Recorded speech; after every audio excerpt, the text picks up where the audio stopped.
സ്വാഗതം. നിങ്ങൾ സ്നേഹിക്കുന്ന വ്യക്തികൾ നിങ്ങളിൽ നിന്ന് അകന്നു പോകുന്നതിൻ്റെ ചില സൂചനകളെക്കുറിച്ചാണ് ഞാൻ ഇന്ന് പറയുന്നത്.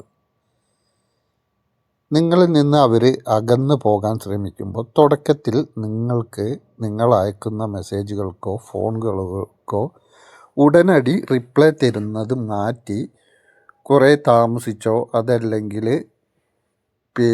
കോൾ അടിക്കുമ്പോൾ എടുക്കാതിരിക്കുകയോ ഞാൻ തിരക്കിലാണ് സമയമില്ല എന്നുള്ള രീതിയിലുള്ള സംസാരമായിരിക്കും തുടക്കത്തിൽ ഉണ്ടാവുക.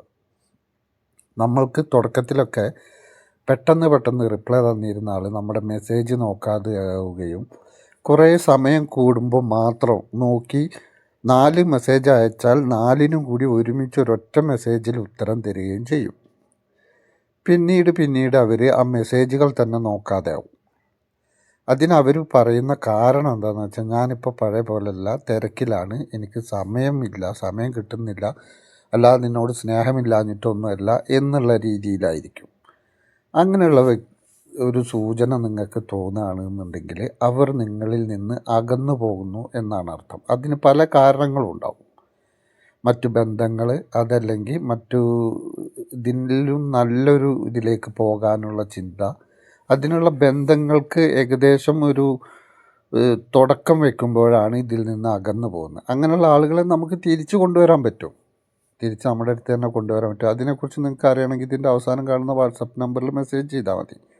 പക്ഷേ ഇങ്ങനെയുള്ള വ്യക്തികൾ തുടക്കത്തിൽ നമ്മളോട് ഒരുപാട് സ്നേഹം കാണിച്ചിട്ട് നമ്മളിൽ നിന്ന് വിട്ടു പോകുമ്പോഴുള്ള പ്രശ്നം എന്താണെന്ന് വെച്ചാൽ, മാനസികമായി നമ്മൾ ഒരുപാട് തകർന്നു പോകും. അവർ തുടക്കത്തിൽ കാണിച്ച സ്നേഹമൊന്നും പിന്നീട് കാണിക്കുകയില്ല. കൂടുതൽ നമ്മളതിനെക്കുറിച്ച് ചോദ്യം ചെയ്യാൻ തുടങ്ങിക്കഴിഞ്ഞാൽ അവർ നമ്മളോട് ദേഷ്യപ്പെടാൻ തുടങ്ങും, നമ്മളെ കുറ്റപ്പെടുത്താൻ തുടങ്ങും. പണ്ട് നല്ലത് പറഞ്ഞിരുന്ന അവർ തന്നെ നമ്മളെ പല രീതിയിലും കുറ്റങ്ങൾ കണ്ടുപിടിക്കാൻ തുടങ്ങും. ഇത് കാണുമ്പോൾ മനസ്സിലാക്കുക, അവർ നമ്മളിൽ നിന്ന് അകന്നു തുടങ്ങിയിരിക്കുന്നു എന്നുള്ളത്. അങ്ങനെ അകന്നു തുടങ്ങിയിരിക്കുന്നു എന്ന് തോന്നിക്കഴിഞ്ഞാൽ അവരെ തിരിച്ചു കൊണ്ടുവരാനുള്ള മാർഗം നോക്കുക, അതല്ലെങ്കിൽ അവരെ പൂർണ്ണമായിട്ട് ഉപേക്ഷിക്കുക. കാരണം നമ്മളോട് സ്നേഹമില്ലാത്തവരുടെ പിന്നാലെ നമ്മൾ പോയിട്ട് എന്ത് കാര്യം എന്ന ചിന്തയിൽ നമ്മൾ അവരെ ഉപേക്ഷിക്കാൻ ശ്രമിക്കുക. അതല്ലെങ്കിൽ അവരെ തിരിച്ചു കൊണ്ടുവരണമെന്ന് നിങ്ങൾക്ക് ആഗ്രഹമുണ്ടെങ്കിൽ തീർച്ചയായിട്ടും ഈ കാണുന്ന നമ്പറിൽ നിങ്ങൾക്ക് മെസ്സേജ് ചെയ്യാം. അവരെ എങ്ങനെ തിരിച്ചു കൊണ്ടുവരാമെന്ന് നിങ്ങൾക്കപ്പോൾ മനസ്സിലാവും. അങ്ങനെ ചെയ്ത് അവരെ തീർച്ചയായിട്ടും നിങ്ങൾക്ക് കൂടെ കൊണ്ടുവന്ന് നിർത്തി സന്തോഷമായിട്ട് മുന്നോട്ട് നീങ്ങാം. അപ്പോൾ എല്ലാവർക്കും നന്ദി, നമസ്കാരം.